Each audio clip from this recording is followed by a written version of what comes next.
Hey everyone, welcome back to the channel. Today we're diving into one of the most misunderstood moments in Jujutsu Kaisen, the moment Yuta Okkotsu attacked Yuji Itadori. On the surface, it looks like a betrayal, a brutal fight between two heroes, but in reality, it's far more complicated than that. By the end of this video, you'll see Yuta's attack not as hatred but as an act of calculated protection. So grab your seats because we're breaking this down in detail. Setting the stage after the Shibuya incident. To understand why Yuta acted the way he did, we need to go back to the aftermath of the Shibuya incident. The world of jujutsu sorcerers was thrown into chaos. The incident wasn't just a battle, it was a catastrophe that shook the entire hierarchy of sorcerers. Hundreds of people died, including civilians and sorcerers alike. Many organizations and families were pointing fingers, looking for someone to blame, and who better to scapegoat than Itadori Yuji? He's Sukuna's vessel, the human container for the king of curses. In the eyes of the jujutsu hierarchy, he's not just dangerous, he's a ticking time bomb. Sukuna has caused immense destruction, and Itadori is the embodiment of that risk. For the higher-ups, executing Itadori is logical, it's safe, it's the correct choice. But of course, reality is never that simple. Enter Yuta Okkotsu. Yuta's appointment as executioner.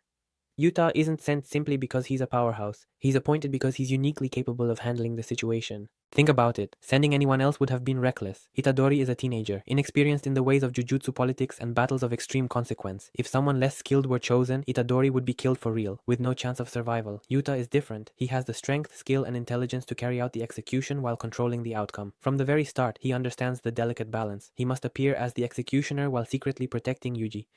Yuta's motivations, responsibility. The first key factor behind Yuta's decision is a sense of personal responsibility. He knows the devastation Sukuna causes. He's seen it firsthand. He's lost people to curses. He's experienced grief and trauma that most teenagers could never imagine. For Yuta, the pain that comes from losing loved ones to curses is deeply personal. When he looks at Yuji, he sees someone innocent who bears a burden not of his making. Itadori didn't summon Sukuna. He didn't choose to become a vessel, but he is, by the system's definition, guilty simply because of circumstance.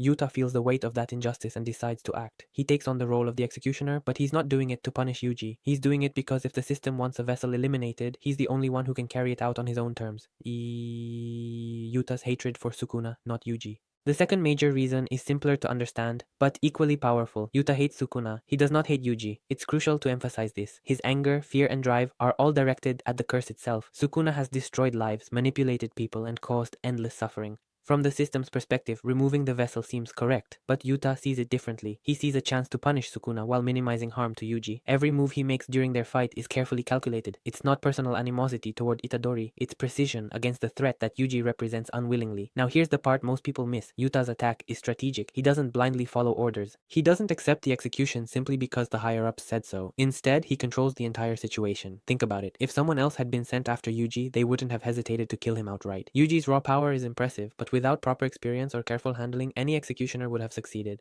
Yuta, however, has the skill to create the illusion of lethal force while secretly ensuring Yuji survives. That's why their fight is so intense. From the very beginning, Yuta overwhelms Yuji. He is clearly in control, showing the vast gap in skill between them. This is not a fair duel, it's the performance of an executioner carrying out a sentence, with one crucial twist. Yuji's life is in Yuta's hands. The fight, overwhelming power. Yuta's combat superiority is obvious the moment the fight starts. Yuji struggles to keep up, dodging and countering as best he can, but Yuta's speed, precision, and cursed energy management make him nearly untouchable. It's a brutal, overwhelming display that, if taken at face value, looks merciless. And here's the important part. It must look that way. Every hit, every strike, every moment where Yuji seems about to fall convinces the world and Yuji that the execution is real. This is necessary for the system to believe the sentence has been carried out. But in reality, Yuta is preparing the stage for something much bigger. When Yuta seemingly kills Yuji, it feels final. It feels like there's no coming back. But Yuta immediately uses his reverse cursed technique to revive Yuji. The execution is complete on paper, the higher-ups are satisfied, but Yuji survives. This is where Yuta's brilliance comes in. He fulfills the letter of the law while subverting its intent. He plays the executioner, earns the appearance of cold compliance, and simultaneously protects the very person he's tasked to destroy. That takes courage, intelligence, and emotional strength, qualities that far surpass simple physical prowess.